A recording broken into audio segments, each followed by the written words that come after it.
Wherever you are in the world, thank you, and welcome to Chris Average.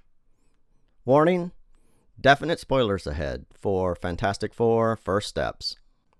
Chris Average is taking over YouTube. Some videos have over 100 views. We are breaking the meta with generalist content, Team Average. So let me thank everyone and ask you to hit like, hit subscribe, and throw me a comment on anything you're enjoying on the channel. The achievements of the first 3 phases of the MCU should not be understated. Creative teams at Disney's Marvel Studios brought to life what was the B squad of Marvel books, with consistent, quality fun at the movies. Infinity War was the most fun at the cinema since Raiders of the Lost Ark. That was a time before the internet, when you had no information on a movie except by word of mouth. The Infinity Saga is not War and Peace, it's not Pride and Prejudice, and it doesn't have to be. It is pure escapism at its very best. Everybody loves the most epic ensemble climax in cinematic history.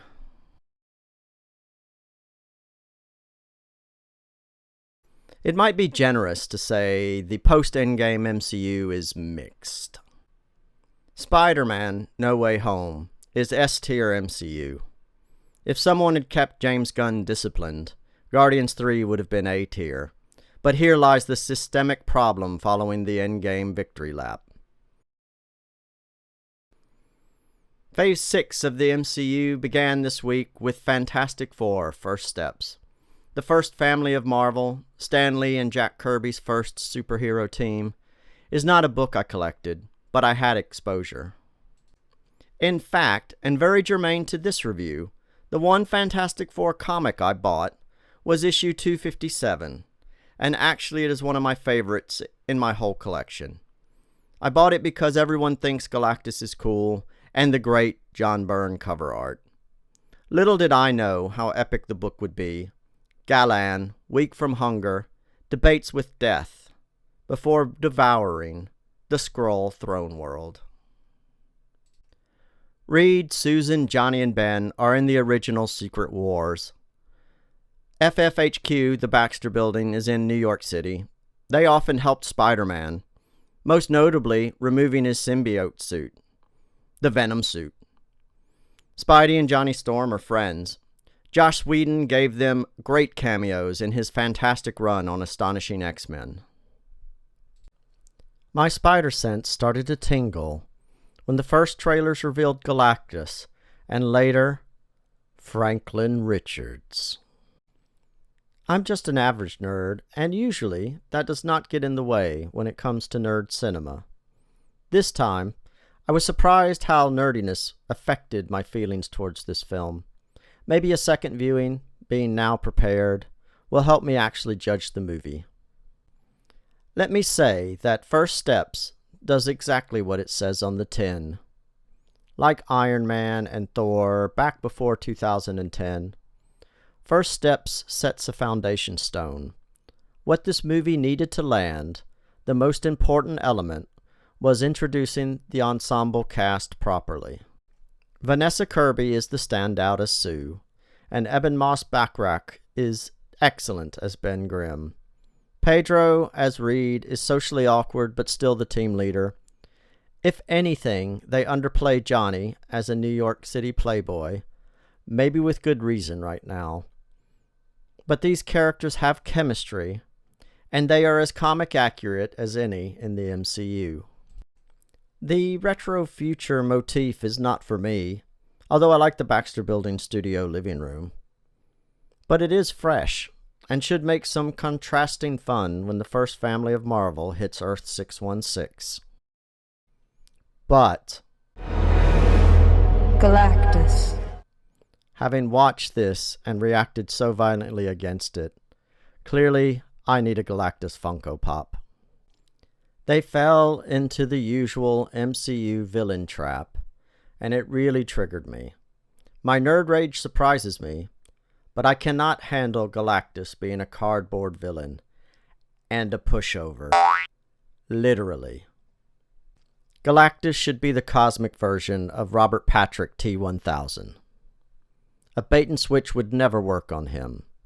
He would never call the inhabitants of a planet clever bugs. Sue could never push Galactus 5 city blocks, even empowered with the mother's love buff.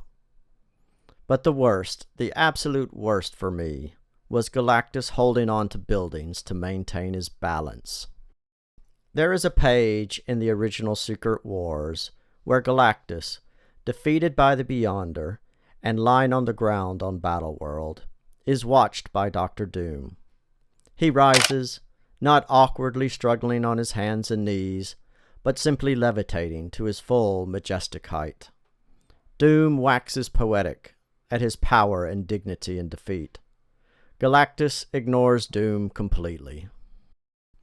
I resolved that the teleportation scheme Reed cooked up is about the best plan to stop Galactus. Little did I know both LEGO and Fortnite had used it previously. But had he been teleported across the universe, Galactus would have just carried on with his business. He may have even spared an amused thought every century or so about the one world that avoided his hunger. I'm spitballing here, but borrowing from Infinity War seems the best idea. Ben and Johnny distract the big guy. Sue makes Reed invisible, and Reed hits him with the long arm of his teleportation tech. The other sin of the movie, though, is not making Franklin Richards a special needs boy with 0 powers. It would be great to see how the ultimate power couple copes. Instead, they made him God of the MCU with a capital G. I despair. I think I know what they are doing. Franklin will have mental blocks, like the other new overpowered hero in the MCU, Sentry. Or he will not allow himself to access his power. Hell, in the movie he was doing this in the womb, according to Galactus. They have already used their first get-out-of-jail-free card when baby Jesus brings his mother back to life. Franklin don't need no Infinity Gauntlet. And no, Sue dying does not make pushing Galactus 5 city blocks all right. If Franklin is the MacGuffin that brings the X-Men and the Fantastic Four to Earth 616 for Secret Wars, fine. If he is making Doom's face into Robert Downey Jr.'s face in the mid-credit scene, fine.